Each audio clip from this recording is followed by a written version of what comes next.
I can't fuck with snakes. I ain't all the way back from my people, I pray I won't searching for fame. I'm finna turn up and get they ass a taste. I thought I was global, they screaming my name. I'm everywhere like I'm the Chicago way.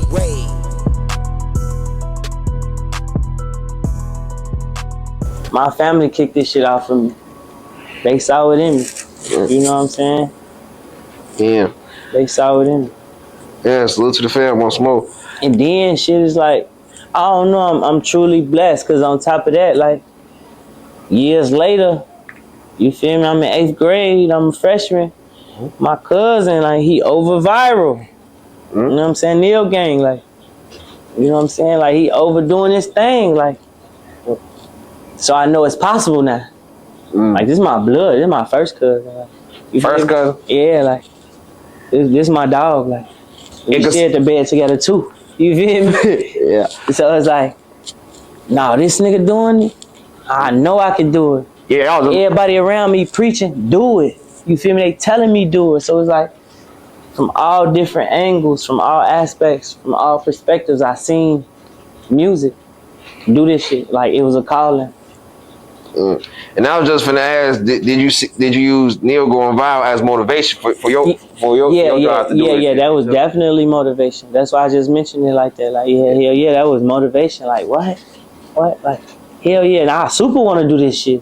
You feel me? Like, you feel me? You hit in the house with you, like, that's like your girl or whoever you date, like, saying like, oh, you can sing because they hear you in the shower. You know what I'm saying?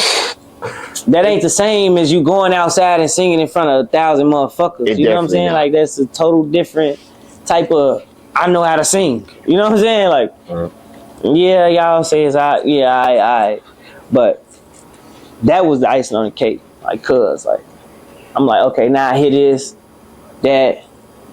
Nah, it's time to do this shit. It's time to take this shit serious. So, like, couple years I used to just like hear my uncle and my grandma and them say that shit, do that shit.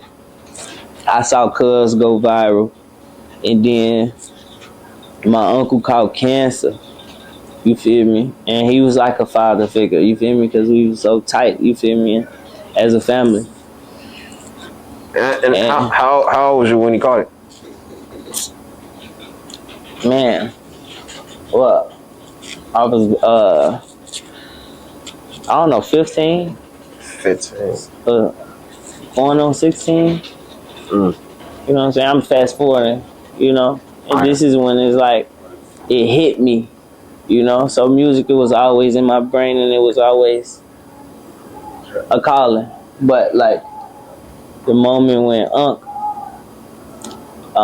found out he had stage 4, and they gave him like 6 months to live or some shit like that. And he was in jail. They like, well, since you only got that little short amount of time, we gonna slap a little band on your ankle, and we gonna send you home and let you die with your family, type shit. So he was in jail when he caught cancer. When he found out. When he found out. When he found out he had cancer, he was in jail. You know. And then because of level stage cancer he was at, they said, you know what, you might as well go home. Over with. Like, yeah, you gonna die.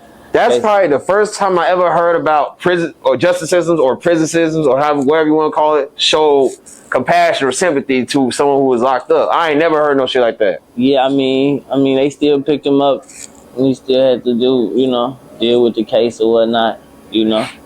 But they understood what he was going through. So. And was that the first time you ever had to deal with seeing death growing up in reality? Yeah, that close, yeah. That close.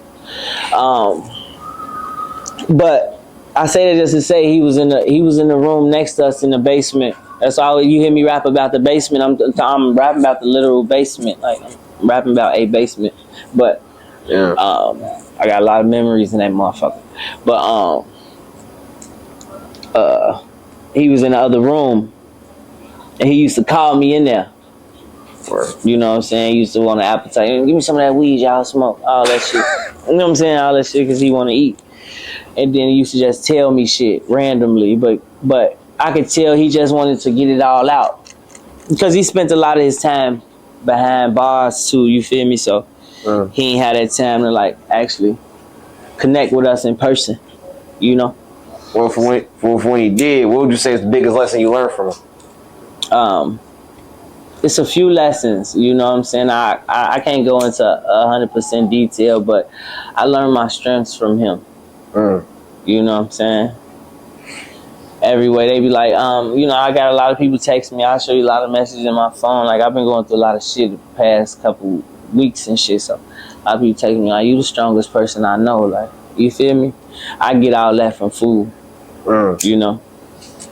So as a matter of fact, since you mentioned that, we might as well talk about something that I found when I was looking more into you. Now, I watched one of your other interviews, and you said you relate to Juice WRLD as far as like mentally, like knowing how he feels based off the songs he put up. And when it comes down to Juice, he's described as an artist who makes songs about depression and everything. And for you to say you received text messages saying you're the strongest person that I know, it sounds like lately, throughout time in life, you've been going through a lot, and somehow we don't see it. We always see Calboy smiling in his videos, happy, rapping his songs, knowing every word, getting high as fuck, just living life with his APs and all that. Right. Like, we see nothing but happiness from you. Like, I've never, I never want to see you just like been sad or venting or complaining ever on the internet at all. Because the internet ain't for that. It's probably been like one or two situations that people can name that they can be like, man, Cal reacted on the internet. You feel me? Yeah, those are the only situations. I know what's going on. Yeah, and them situations was probably on some young, not thinking all the way, like heated in the moment, under the influence of some kind, you know, like. And how old are you now? I'm 25. 25 years young. Yeah, so, you know, I can take accountability, though. I done grew up a lot, you know what I'm saying? But I done had to, you know, be somewhat mature since, I don't know, since a freshman in high school or since 8th grade or some shit, you feel me? So I can take that, you know what I'm saying? Yeah. I can take everything as a learning experience, you know what I'm saying? So it's probably done one or two situations that where you caught me outside my character, but like I'm not that type of nigga to even be, you know? Yeah. I don't even do all that on the internet. You feel me? Like we don't even go back and forth with nobody on the internet. Like we into it, I'll see you one day. Like you feel me? I'm gonna talk to you directly. You know what I'm saying? Yeah, matter of fact, we can also highlight that. We can also highlight that in a second too. Yeah, we can also highlight that now. So when it comes to emotions, I'm not doing all that on the internet. You're never gonna see me on the motherfucking internet holding my phone, like venting to the phone, you know, on some serious, you feel me, shit that I got going on in my life, because it's like it ain't for y'all to know anyway, like, you know. But think about your fans and everything, like, or supporters, or whatever, how we gonna call it supporters for this, but you got real live supporters here, like you got a real strong fan base, like. A lot of people, they might be saying some hating ass weird shit in the comments talking about you fell off and everything, but it's like you still got the ones that only heard my biggest hit. Record, like, but I done had a fan base before that. I got a fan base after that. Like, that's just how it go, gang. And on top of that, your fan base still like, and the numbers still speak for itself. You still bring numbers to the table. Like a lot of artists, like who after they come out with their hit, they might let time fly by. They drop and they can't get nothing. You still deliver. Yeah, and a lot of artists got a lot of fluff from the industry. Fluff as in like push? Yeah. Oh, okay. You know, a lot of that shit be capped. You know what I'm saying? You gotta pay attention to the people. You know what I'm saying? The real physical people. Yeah. You understand what I'm saying? Oh yeah, for sure. All that shit be capped, you know what I'm saying? I know real people. I see people every day bump into me and be like, yo, you changed my life. I listened to this song, I felt different. I heard you say this. So that's every single day of my life. You feel me? So I don't relate to what a comment say. All right. But then let's focus on those comments. People told you that your music changed your life. Would you say your music has healed people? Yeah. All right, bet. Yeah, because I experienced that in real life. You know what I'm saying? When people run up on me, they name certain songs that help them through certain situations. I just had a engineer at a random ass studio I was going to say, yo, bro, through my whole high school years, and that's not too long ago because I'm 19 right now. He like, you helped me through depression, anxiety. Like, he like, I felt like I was the only person dealt with that shit until I listened to music like yours, and I heard you speak on certain things. So yeah, I can say I heal people for sure, in my way. You know what I'm saying? You know, you dress it up however you want to dress it up. In my own fashion, that's what I do. You know what I'm saying? I'm speaking my truth, and I'm letting a person know it's okay to go through whatever. You feel me? It don't take nothing away from your gangster. It don't make you no less of a man. You feel me? Because we gotta deal with this shit anyway. And considering how you just said all that, don't you think that's more than enough reason to think it might be okay to vent to that? Like, not to that. Yeah, that's why I do the music. Oh, so the music is all the venting we gonna get. That's the diary. That you gotta get it in the music.